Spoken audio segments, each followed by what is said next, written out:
دولت سے یا رب میرا دامن بھر دے۔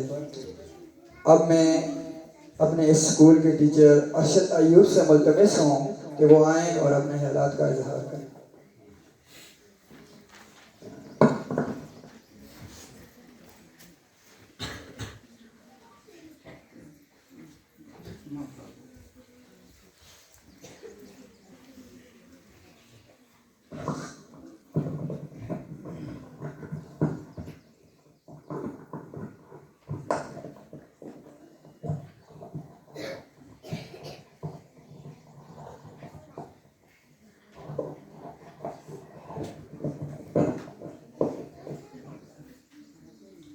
نحمدہ و نصلی علی رسول الکریم، اما بعد فاعوذ باللہ من الشیطان الرجیم، بسم اللہ الرحمن الرحیم۔ فرقہ بندی ہے کہیں اور کہیں ذاتیں ہیں، فرقہ بندی ہے کہیں اور کہیں ذاتیں ہیں، زمانے میں پنپنے کی یہی باتیں ہیں۔ برادران اسلام، معزز سامعین اکرام اور میرے دوستو، السلام علیکم۔ گفتگو کا آغاز کرنے سے قبل میں لازم سمجھتا ہوں کہ آپ کو اپنے موضوع سے آگاہ کرتا چلوں۔ آج کے اس پروگرام میں میرا موضوع سخن ہے وقت کی سب سے اہم ترین ضرورت، یعنی اتفاق اور اتحاد۔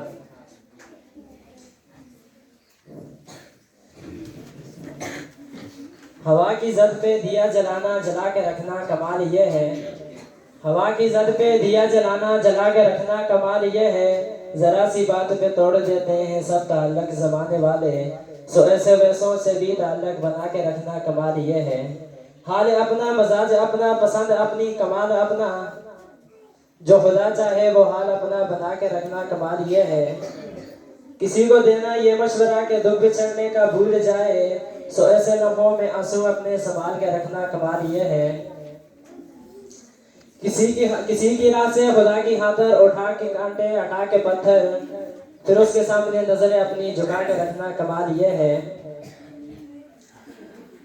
معزز سامعین، جی ہاں، یہ بات ڈھکی چھپی نہیں کہ اس وقت امت مسلمہ میں طرح طرح کے اختلافات موجود ہیں، کہیں رنگ و نسل کا اختلاف ہے تو کہیں شیخ اور پٹھان کا جھگڑا ہے، کہیں امیری اور غریبی کا اختلاف ہے تو کہیں تو اور میں کا جھگڑا ہے، کہیں کالے اور گورے کا جھگڑا ہے، کہیں چھوٹے اور بڑے کا فرق ہے، کہیں مال و زر کو لے کر تنازع ہے اور کہیں زمین و جائیداد کی لڑائی ہے، کہیں دینی مسائل کو لے کر اختلاف ہے تو کہیں دنیاوی معاملات میں تفرقہ ہے، کہیں مساجد کو لے کر اختلاف ہے تو کہیں مدارس کو لے کر جھگڑا ہے، کہیں عہدہ و منصب کو لے کر اختلاف ہے تو کہیں ناظم اور متولی کا جھگڑا ہے۔ الحال یہ ہے کہ اس وقت مسلمان کا ہر شعبہ اپنے اختلاف ہے، زندگی میں اختلاف ہے۔ یہی وجہ ہے کہ آج کسی کو سارا دن 11ویں شریف اور میلاد النبی منانے میں نظر آ رہا ہے، تو کسی کو سارا اسلام تبلیغ اور چلنے اور چلے کاٹنے میں نظر آ رہا ہے، کسی کو سارا عمل مراقبہ اور اللہ اللہ کرنے میں نظر آ رہا ہے، کسی کو سارا علم مناظروں اور مباحثوں میں نظر آ رہا ہے، تو کسی کو سارا مذہب رفاقتوں اور کاموں میں رفائی کاموں اور اداروں میں نظر آ رہا ہے۔ یوں ہر شخص اپنے دین پر ڈٹا ہوا ہے۔ ہم اپنی جیسی دوسروں پر مسلط کرنے اور ان پر بار بٹنے کو تیار ہیں۔ محترم حضرات، ذرا یاد کریں ہم اپنے ماضی کو، ذرا یاد کریں ہم دور صحابہ کو، اور اپنے سینے پر ہاتھ رکھ کر یہ سوچیں، کیا کوئی وہاں حنفی تھا؟ کیا وہاں کوئی بریلوی تھا؟ کیا وہاں کوئی قادری تھا؟ کیا وہاں کوئی چشتی تھا؟ کیا وہاں کوئی نقشبندی تھا؟ کیا وہاں کوئی مجددی تھا؟ کیا وہاں کوئی رضوی تھا؟ کیا وہاں کوئی مرزائی تھا؟ کیا وہاں کوئی افغانی تھا؟ کیا وہاں کوئی گلیری تھا؟ کیا وہاں کوئی جلانی تھا؟ کیا وہاں کوئی اجمیری تھا؟ میں پوچھنا چاہتا ہوں فرقہ پرست مسلمانوں سے، خدا نہ ہمیں یہ بتائیں کہ ان میں امیری اور غریبی کا جھگڑا تھا؟ کیا ان میں شیخ اور پٹھان کی لڑائی تھی؟ کیا ان میں بڑے اور چھوٹے کا امتیاز تھا؟ کیا ان میں کالے اور گورے کا اختلاف تھا؟ کیا ان میں ذات پات کی لڑائی تھی؟ کیا ان میں رنگ و نسل کا جھگڑا تھا؟ کیا ان میں امیز کا فرق تھا؟ کیا ان میں تو اور میں کی لڑائی تھی؟ جی نہیں، ہرگز نہیں۔ بقول شاعر، ایک ہی صف میں کھڑے ہو گئے محمود و یاز، ایک ہی صف میں کھڑے ہو گئے محمود و یاز، نہ کوئی بندہ رہا نہ بندہ نواز، بلکہ میں یہ دعوے سے کہہ سکتا ہوں کہ ان میں کچھ کالے تھے اور کچھ گورے تھے، ان میں کچھ امیر بھی تھے اور کچھ غریب بھی تھے، ان میں کچھ زمین و جائیداد کے مالک تھے تو کچھ کسان اور مزدور بھی تھے، ان میں کچھ اونٹوں اور بکریاں چلانے والے بھی تھے اور ان میں اونٹوں اور ہاتھیوں کے رکھوانے بھی تھے اور کچھ بکریاں چروانے والے بھی تھے، ان میں کچھ آقا و مالک تھے تو کوئی نوکر غلام بھی تھے، ان میں کچھ وقت کے حاکم تھے اور کچھ خادم بھی تھے۔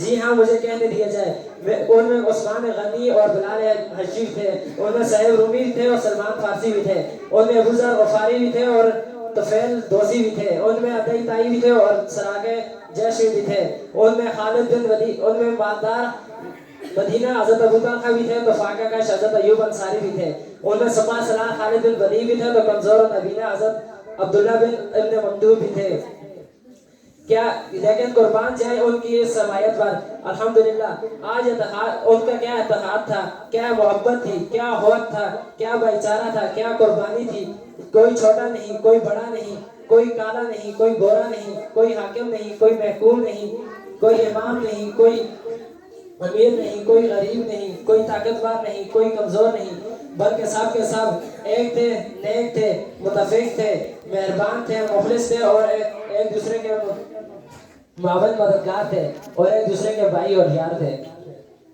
جی ہاں، جنگ مرموک کے موقع پر اس ایک واقعہ تصور کیا گیا ہے کہ حضرت حذیفہ بن کہتے ہیں کہ میں مرموک کے لڑائی پر اپنے چچا زاد بھائی کے شریک تھے اس کی تلاش میں نکلا اور ساتھ میں مشکیزہ میں پانی لے لیا، ممکن یہ ہے کہ وہ پیاسے ہوں گے، چنانچہ جب میں وہاں پہنچا تو وہ دم توڑ رہے تھے، اپنی آخری سانسیں لے رہے تھے، تو میں نے پوچھا بھائی جان پانی کی گھونٹ، انہوں نے اشارہ سے کہا جی، تو میں پانی ان کے منہ میں ڈالنے ہی والا تھا کہ ساتھ ایک دوسرا صحابی جو اپنی آخری سانسیں لے رہا تھا، انہوں نے مجھے اشارے سے بتایا کہ یہ پانی انہیں دیجیے، جب میں اس کے پاس یہ پانی لے کے پہنچا تو دیکھا اسی کے ساتھ ایک دوسرا صحابی اپنی زندگی کی آخری سانسیں لے رہا تھا، جب میں اس کے پاس پہنچا تو وہ دم توڑ چکا تھا، جب واپس دوسرے کے پاس آیا تو وہ بھی دم توڑ چکا تھا، جب میں سب سے پھر واپس اپنے چچا زاد بھائی کے پاس آیا تو وہ بھی دم نکال چکا تھے۔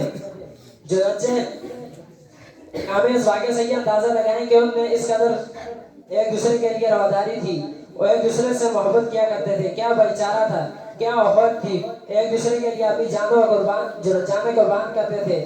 آج ہمیں اسی اتحاد کی ضرورت ہے، جی ہاں اتحاد وقت کی ضرورت ہے، اتحاد وقت کی پکار ہے، اتحاد آج اور کل کی آواز ہے، اتحاد صحابہ کی سنت ہے، اتحاد قرآن کی دعوت ہے، اتحاد مومن کا اتحاد ہے، اتحاد مومن کی دعا ہے، اتحاد عبادت کا چیلنج ہے اور عبادت کی سب سے اہم ضرورت ہے۔ میں انہی چند باتوں سے اپنی تقریر کا اہتمام کرنا چاہتا ہوں۔